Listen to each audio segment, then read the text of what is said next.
Welcome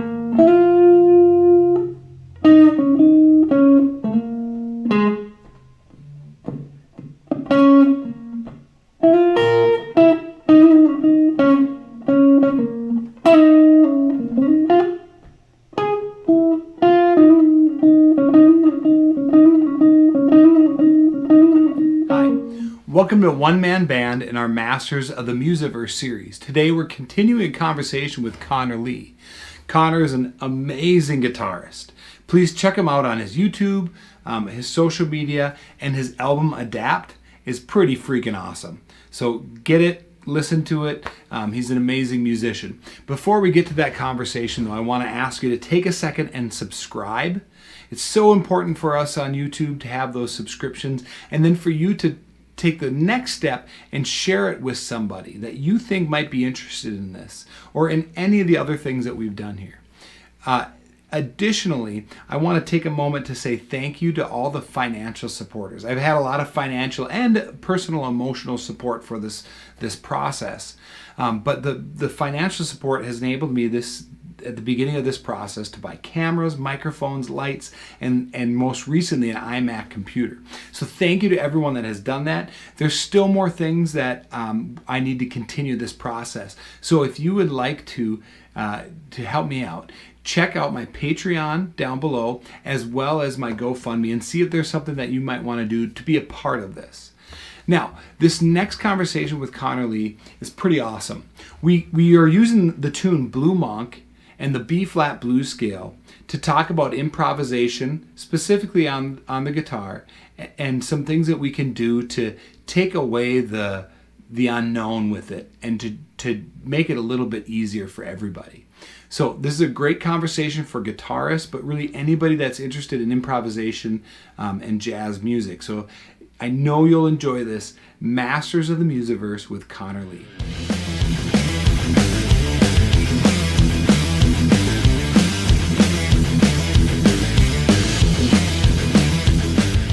We're here with Conor Lee. We were using Blue Monk to understand some basic things about jazz guitar. So we went over chords and how to play more chords in more of a jazz style. Next up, we're going to talk a little bit about blues scale. So Conor, what do you got to tell us here? Yeah. So, Scott, when I asked, do you know a blues scale guitar? I think I figured one out. Okay. So let's start by just super common fingering that is usually the first way of learning on guitar. So since Blue Monk is in the key of B flat, let's learn a B flat. Absolutely, yeah, good. So we thankfully get to stay in one area of the guitar. So we're going to stay pretty much between the 6th and the 9th fret. So I'm gonna my first finger, I'm gonna play B flat, and then I use my pinky depending on where you come from guitar. Some of you are very anti-pinky. I use it, but so then I'm gonna go and play the note D flat on the 9th fret. Yep. Then we're gonna move to the next string, and with my first finger I'm gonna play E flat, so 6th fret A string. We're gonna play E natural chromatic, and then F. So 8th fret. Yep. And then we're going to move on to our next string. We're going to go 6th fret on the D string. Yep, 8th fret. So now we've reached a full octave, and now we're going to keep going to the next octave. Okay. So B flat, and we're going to go to D flat on the G string, so 6th fret D string. Okay. Yep. Then we're going to do 8th fret G string, E flat. Next string, 6th fret B string, F. Oh, we skipped E, so we have to. F. Then 9th fret, A flat. Now we get to B flat, and then we can cover D flat to our next position. So this whole Okay.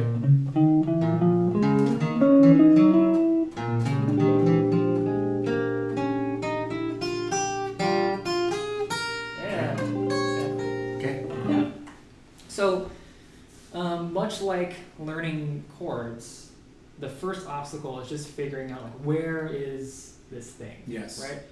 So commonly, when we are taught to work on scales, we approach them from starting on the lowest note playing them all the way up, and then going all the way down, typically. So having something that would just sound like. Okay.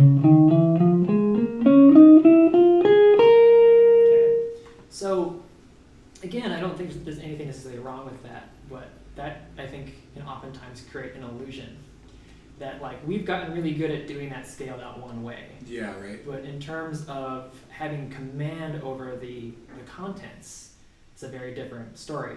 So to me, that's like if I were to walk into probably any room, I could at least find someone to say the alphabet for me.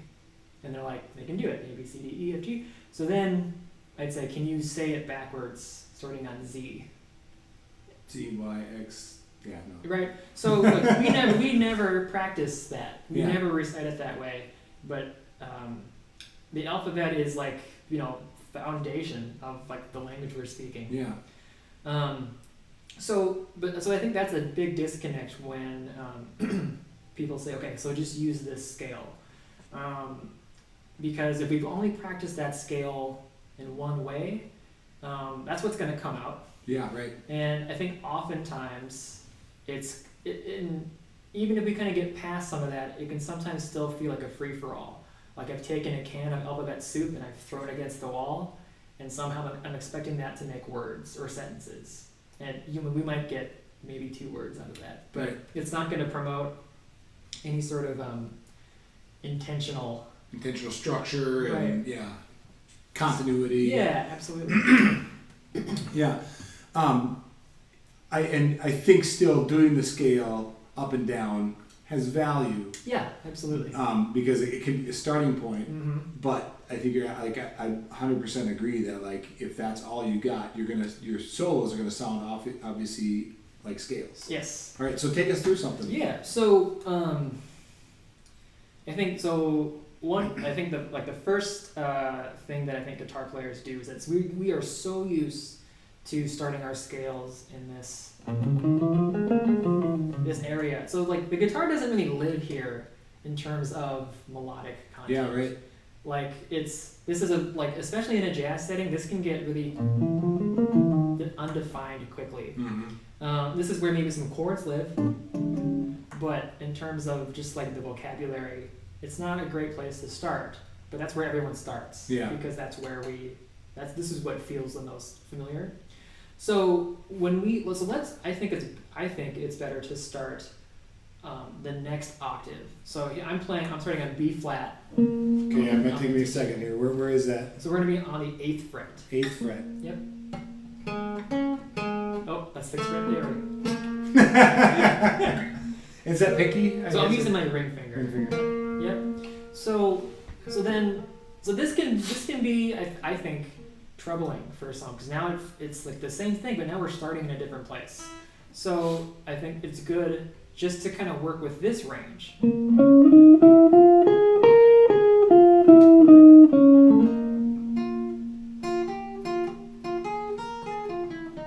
Yeah. Okay.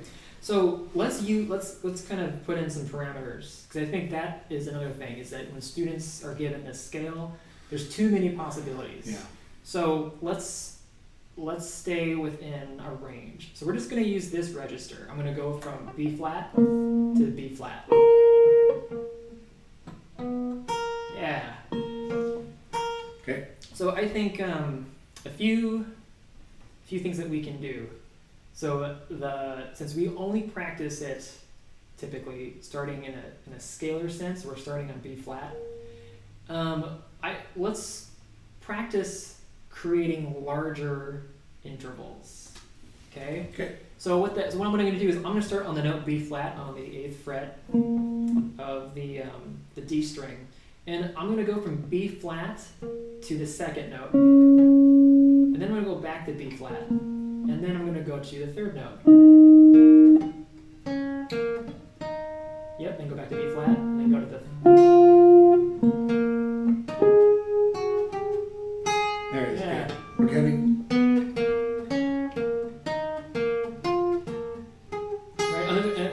Sorry, I forgot the blue note. So.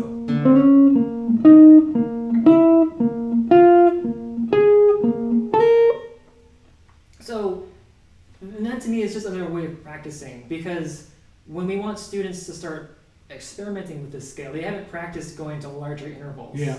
And so just getting knowing and so certain instruments are going to have different limitations. So like I'm an awful clarinet player, but I know there's a break going from A to B. You're going, and so that's like an uncomfortable thing. But if you have to go beyond the break, you have to get used to that. Versus we kind of, you're going from a scalar sense from like low to high. It's a little more gradual, I guess, if that makes sense. So I think there's a lot here with that. So what I'm going to do is I'm going to take just what we just did. We're kind of going back and forth between different notes, and I'm just going to put some rhythm to that. I just want to see like what can I do with that. So I might just go like.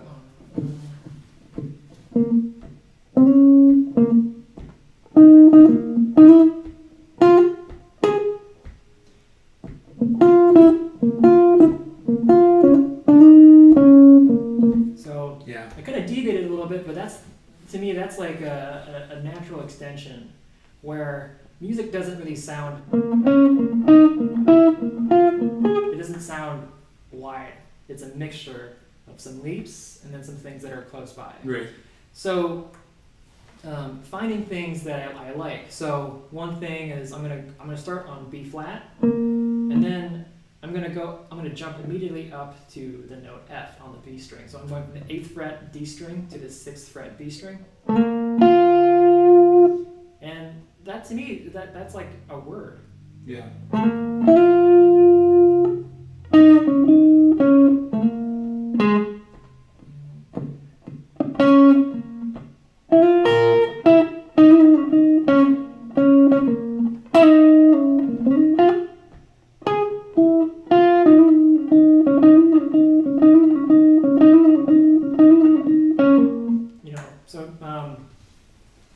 Just kind of experimenting with that. So what I'm doing too is I'm drawing a lot of the nuances has come from listening. So again, like if we're trying to improvise in a more of a jazz context, super important to listen to jazz players. But I think what's going to help bridge that gap is jazz players that have a lot of blues nuance in it. So what's going to happen is that like you might have a guitar player that feels really comfortable in a blues. Maybe they've grown up and listened to a lot of blues music, and that's a great place to start. But their probably immediate tendency is going to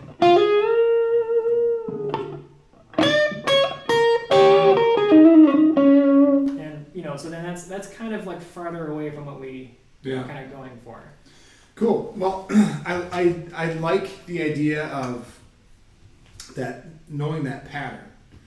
I think what maybe we should try to do to wrap up here is I'm going to practice this scale for just a little bit. Mm-hmm. And what I'll do is I'll just put this on like a time-lapse kind of speedy thing.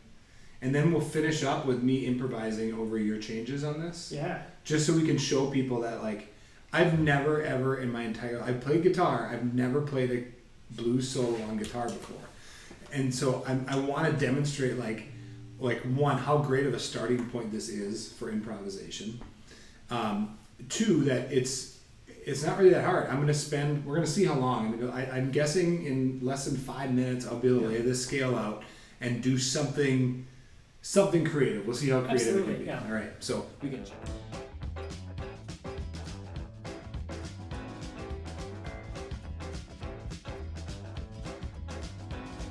I think it's super important to go into your practice session and have a game plan.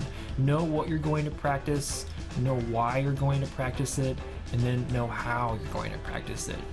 By having answers for all of those questions, you're going to be able to stay on track and see more progress in your practicing.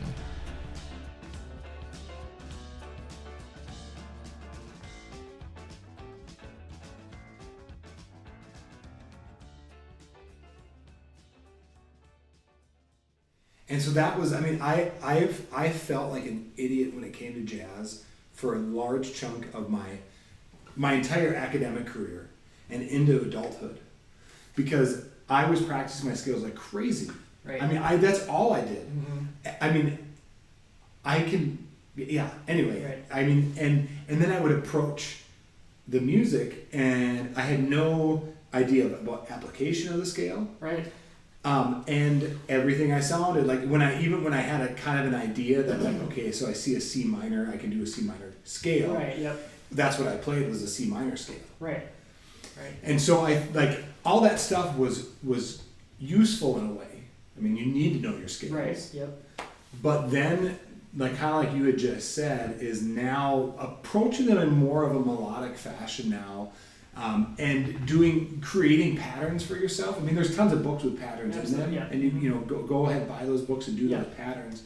But then creating patterns of your own, and like really like in adulthood, I'm starting to learn more and more about this improvisation thing and developing my own patterns and Yep. yeah. And honestly, like it does help to even do this on guitar. I'm a trombone player, you know, whenever I do any kind of jazz playing, but approaching it on guitar.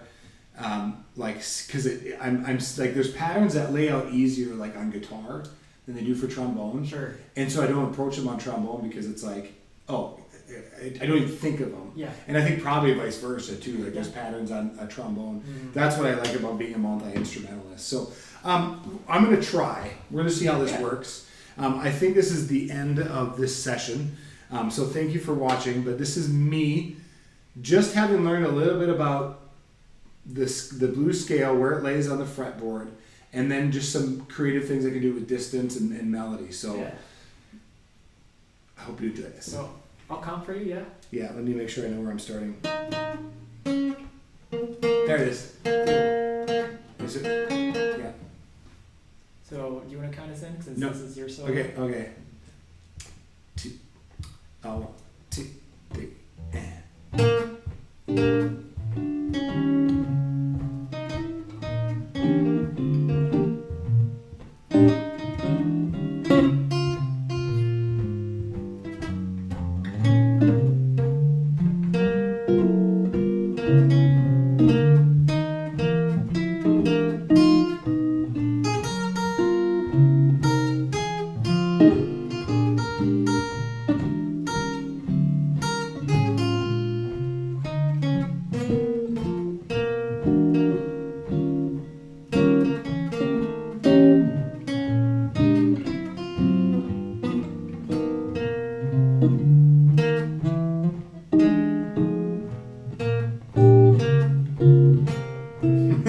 It was okay. It was okay. Yeah.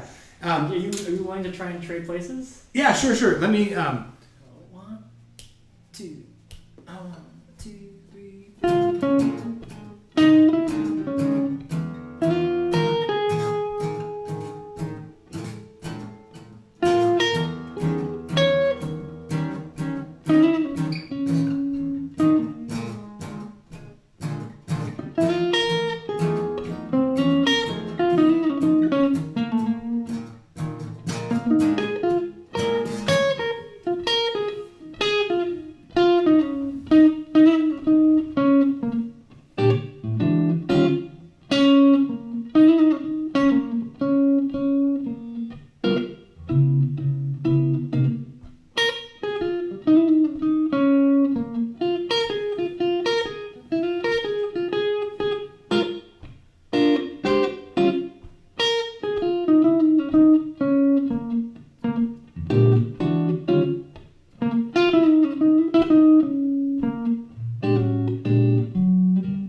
Thank you, Conor.